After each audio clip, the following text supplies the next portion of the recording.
শিল্পীদের হয় না কোনো রং, কোনো জাতি, কোনো বর্ণ, কোনো ধর্ম, কিন্তু চলমান সামাজিক পরিস্থিতিতে আঁচড় কাটে শিল্পীদের মনেও।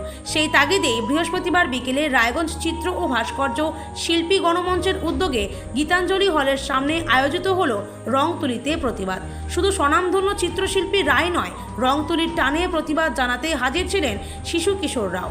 আরজি করে ঘটে যাওয়া নারকীয় ঘটনা শুধু সমাজের প্রাপ্তবয়স্কদের নয়, ভেতর থেকে নাড়িয়ে দিয়েছে শিশু কিশোরদের, যে কারণে তারাও হাজির হয়েছে বলে জানিয়েছেন অন্যতম অংশগ্রহণকারী পারমিতা সরকার। বাচ্চারা পায়ে পা মিলিয়ে হেঁটে প্রতিবাদ জানাতে পারেন না, কিন্তু তারাও এই ধরনের ঘটনায় শঙ্কিত বলে জানিয়েছেন অন্যতম উদ্যোক্তা অভিজিৎ সরকার। তিনি আরও জানান, এখানে কাউকে ডেকে আনা হয়নি, বিভিন্ন জায়গায় প্রচার করেছিলেন। রংতুলি ভাষাতেও যে প্রতিবাদ জানানো যায় তা এই মানুষদের উপস্থিতিতেই বোঝা যাচ্ছে বলেন তিনি। তবে সকল স্তরের শুভবুদ্ধি সম্পন্ন মানুষের মতো এই চিত্র ভাস্কর্য শিল্পীরাও চান পরিবেশ আবার স্বাভাবিক হোক, শান্ত হোক।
আমার নাম পারমিতা সরকার।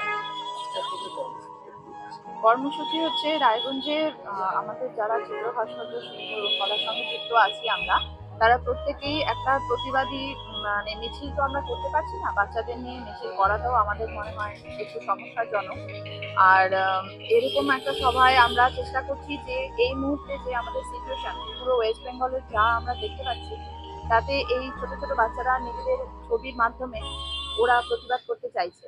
তো আমরা সেটা একটা সুযোগ করে দিয়েছি। এখানে থাকলে মনে হয় এইভাবে যদি ওরা প্রতিবাদ করতে পারে, এই প্রতিবাদটা অনেক দূর পৌঁছাবে। কারণ সবাই আমরা অনেকেই বড়রা সড়ক মিছিল করে জমায়েতের বিভিন্নভাবে বিভিন্ন রাজনৈতিক অরাজনৈতিক মিছিল হচ্ছে, কিন্তু এই ছোট ছোট বাচ্চারা যেটা করতে চাইছে এবং তার সাথে আমরা বড় যারা শিল্পী এখানে আছেন, যুক্ত আছেন, তারাও তাদের নীরব প্রতিবাদ এর মাধ্যমেই জানাতে চাইছেন। এবং সাথে আমাদের তো বাংলাদেশ থেকেও শিল্পীরা আমাদের সাহায্য করেছেন এই বিষয়ে, তারাও তাদের প্রতিবাদী আমাদের ছবি পাঠিয়েছেন, যা আমাদের এখানে আমরা অলরেডি এখানে রেখেছি, আপনারা দেখতেই পাচ্ছেন।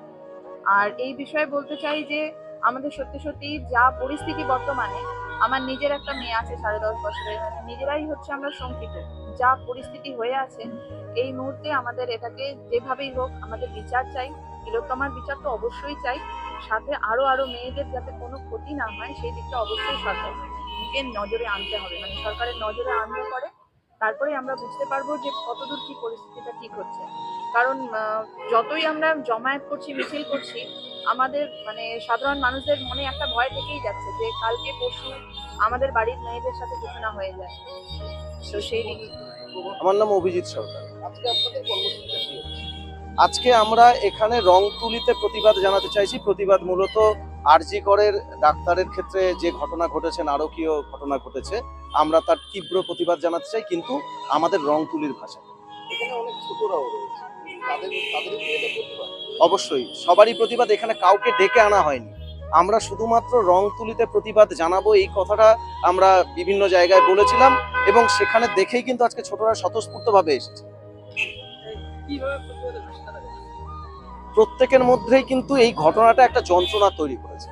আর আমরা শিল্পীরা কিন্তু সবসময় সমাজের আয়না, যা সমাজে দেখতে পাই সেটারই আমাদের প্রতিফলন হয় আমাদের কাজের মধ্যে। সুতরাং প্রত্যেকের মধ্যে আলাদা আলাদাভাবে যেরকম টাইপের যন্ত্রণা তৈরি করেছে, তারা যেভাবে বুঝছে যে প্রতিবাদ করা দরকার, সেটা সব বয়সের প্রতিবাদের ধরন একরকম নয়। ছোটরা একরকম ভাবে বুঝছে, বড়রা আর এক রকম ভাবে বুঝছে। সুতরাং প্রত্যেকের কাজের মধ্যে তার প্রতিফলন। আগে দেখলাম রং তুলির মধ্যে দিয়ে একটা হ্যাঁ, আমি দেখাতে চাইছি যে আসলে এখানে আমার ছবির মূলত যে জায়গাটাকে আমি ধরার চেষ্টা করেছি যে একজন মানুষ তার একটা নিজস্ব অস্তিত্ব থাকা দরকার।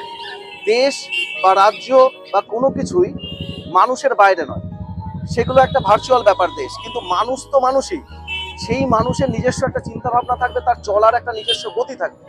কিন্তু যখন সেই মানুষ নিজের ইচ্ছা মতো চলতে পারছে না নানা কারণের জন্য, সেটা সামাজিক নানা একটা প্রতিবন্ধকতা তার উপর চাপ তৈরি করছে যে তাকে তার মতো করে চলতে দেওয়া হচ্ছে না, এবং যদি সেটা তার বিপক্ষে যায়, সমাজের বিপক্ষে বা কোনো রাষ্ট্রের বিপক্ষে যায়, তখনই তাকে চেপে ধরা হচ্ছে নানাভাবে।